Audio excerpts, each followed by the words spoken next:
अब रुक करते हैं उस खबर का जिस पर आज हम बहस करने वाले हैं। कुछ अनछुए पहलू आपको बताने वाले हैं। कश्मीर की हकीकत, सवालों में सियासत। कश्मीर घाटी से कश्मीरी पंडितों के पलायन पर बनी फिल्म द कश्मीर फाइल्स की जैसे जैसे लोकप्रियता बढ़ रही है, जैसे फिल्म की कमाई बढ़ रही है, वैसे वैसे इस पर सियासत भी बढ़ रही है। बीजेपी कश्मीरी पंडितों का गुनहगार कांग्रेस को बता रही है।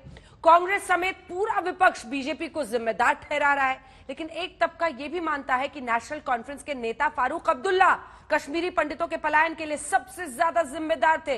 यह रिपोर्ट देखिए, फिर चर्चा की शुरुआत करेंगे। तक कश्मीर छोड़कर जाने को कहा। हमारे लोग मर रहे हैं सर। कश्मीर जल रहा है, खुलेआम कश्मीरी हिंदुओं का कत्ले आम हो रहा है। पंडितों को किसी ने नहीं भगाया, वो खुद भागे, गवर्नर से मिल गई। जहाँ शिव सरस्वती ऋषि कश्यप हुए वो कश्मीर हमारा। जरूर देखूंगा मैं, क्योंकि वो एक हिस्ट्री का ऐसा हिस्सा है जो हम सबको बहुत, हमारा दिल दुखता है उससे। तो कश्मीर में जो कश्मीरी पंडितों के साथ हुआ है वो यकीनन बहुत ही दुख की बात है। और ऐसी एक फिल्म जो बनी है उस टॉपिक पे, वो यकीनन हर हिंदुस्तानी को देखना चाहिए और हर हिंदुस्तानी को वो याद करना चाहिए कि एक इंसान पे जब उस पर अत्याचार हो तो क्या बीतती है। किसी ने फिल्म बनाई है तो मैं बनता हूँ, ठीक है, उससे कोई राजनीतिक फायदा किसी को नहीं होगा। लोग कोशिश करेंगे जरूर, लेकिन नहीं हो। लेकिन सच छुपाया गया है, बहुत सच है जो उसमें आना चाहिए था। इन्हीं दो बयानों की दरार में फंसी हुई है film the Kashmir files. Film box office पर तो बम्पर कमाई कर ही रही है, विवाद भी बेहिसाब बटोर रही है। अखिलेश यादव ने पहले ही कहा था कि द कश्मीर फाइल्स बनी है तो लखीमपुर फाइल्स भी बननी चाहिए। उनके सांसद एसटी हसन कह रहे हैं कि फिल्म पर रोक लगनी चाहिए। और हाल ही में बीजेपी से समाजवादी पार्टी गए स्वामी प्रसाद मौर्य कह रहे हैं कि ये फिल्म नहीं रुकी तो देश में भाईचारा खत्म हो जाएगा।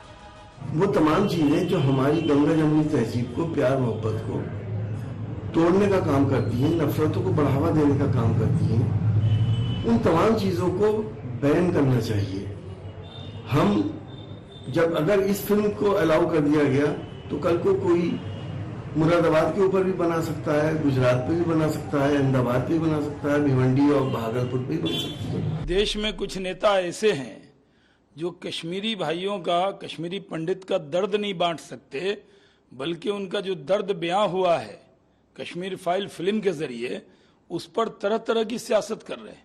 इस बात को झुठला रहे हैं कि कश्मीरी पंडित पर कोई जुल्म नहीं हुआ हो, और फिर वो कह रहे हैं कि अलग फाइल बनानी चाहिए। बीजेपी फिल्म का बचाव पहले दिन से कर रही है, बल्कि यूं कहिए प्रचार कर रही है। कश्मीर फाइल्स को अपना सियासी हथियार बना रहे हैं। प्रधानमंत्री नरेंद्र मोदी से लेकर सरकार में कई मंत्रियों पर विपक्ष ये आरोप लगा रहा है कि वो द कश्मीर फाइल्स को अपना सियासी हथियार बना रहे हैं। आज केंद्रीय मंत्री मुख्तार अब्बास नकवी ने कहा है कि अगर फिल्म को विरोधी आधा सच बता रहे हैं तो पूरा सच देखकर इनका क्या हाल होगा। कश्मीर फाइल के आधे सच की इतनी चोट लगी, अगर पूरा सच होता तो उनका क्या हाल होता। जब रात है इतनी डर वाली तो सुबह का आलम क्या होता। तो अगर कश्मीर फाइल की जो हकीकत है, जिसकी सच्चाई है, उससे देख करके जो बौखलाए हुए हैं तो उनको जिन्ना भी याद आ जाएगा। फिल्म में सारी बहस इस धुरी पर टिकी है कि आखिर कश्मीरी पंडितों के साथ इस हिंसा का जिम्मेदार कौन है। कई कश्मीरी पंडित पूर्व मुख्यमंत्री फारूक अब्दुल्ला को इस हिंसा का सबसे बड़ा विलन मानते हैं। फारूक अब्दुल्ला माता माता करते रहते, वो क्या किया उसने? फ्री हैंड दे दिया military. Good, you are calling him that.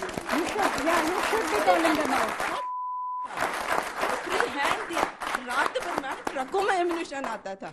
मैं अब मेरे मुंह से पता नहीं क्या निकले, मेरे मुंह से निकालो। मेरे मुंह से पता नहीं क्या निकलेगा। वही कोशिश बड़ी मनी। दर्द ज्यादा है या गुस्सा ज्यादा है? दर्द से भी गुस्सा है ना। दर्द ही है जो हमारे साथ हो गया, मेरे भाई बहनों के साथ, छोटे छोटे बच्चों के साथ जो हो, वो कम हुआ क्या? वो क्या पता है, हम बता नहीं सकते।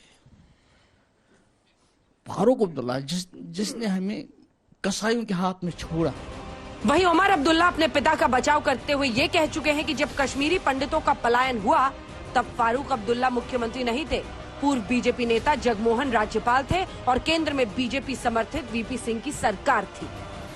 उसमें तरह तरह के झूठ दिखाए गए हैं, बिलखसूस उस वक्त की हुकूमत के बारे में।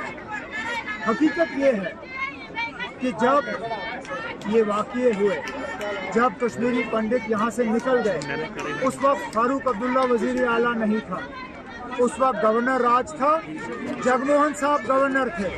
आज आपके सामने कुछ तथ्य रखते हैं जो खुद ही कुछ सवाल भी खड़े करेंगे तो कुछ जवाब भी आपको मिल जाएंगे।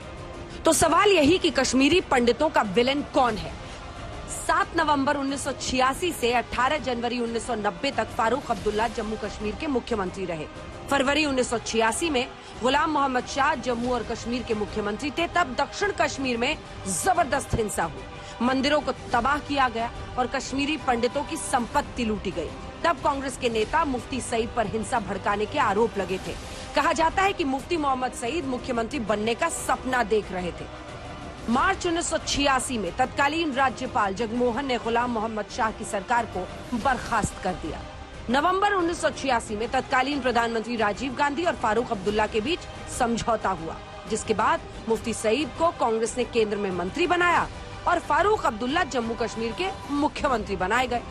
दिसंबर 1986 से 1989 के बीच यानी फारूक अब्दुल्ला के सीएम रहते कई ऐसी घटनाएं हुई जिसने कश्मीरी पंडितों को एक दिन घाटी छोड़ने के लिए मजबूर कर दिया। कहते हैं फारूक अब्दुल्ला के सीएम रहते कश्मीरी पंडितों पर अत्याचार बढ़ता गया, लूटपाट और अपहरण की वारदात बढ़ती गई, हिट लिस्ट बने और अखबारों के माध्यम से धमकी दी जाने लगी, धमकी वाले पोस्टर खुलेआम चिपकाए जाने लगे, कश्मीरी मुसलमान हथियारों की ट्रेनिंग के लिए पीओके जाने लगे। इतना ही नहीं, खुफिया एजेंसियों के अलर्ट को लगातार अनसुना किया गया। 18 जनवरी 1990 को फारूक अब्दुल्ला ने मुख्यमंत्री की कुर्सी छोड़ दी और ठीक अगले दिन यानी 19 जनवरी की रात करीब 50% कश्मीरी पंडित घाटी से पलायन कर गए। फारूक अब्दुल्ला के कार्यकाल में कश्मीर घाटी की क्या हालत हो चुकी थी, इसकी पुष्टि तत्कालीन राज्यपाल जगमोहन की उस चिट्ठी से भी होती है जो उन्होंने राजीव गांधी को लिखी थी। आज तक ब्यूरो।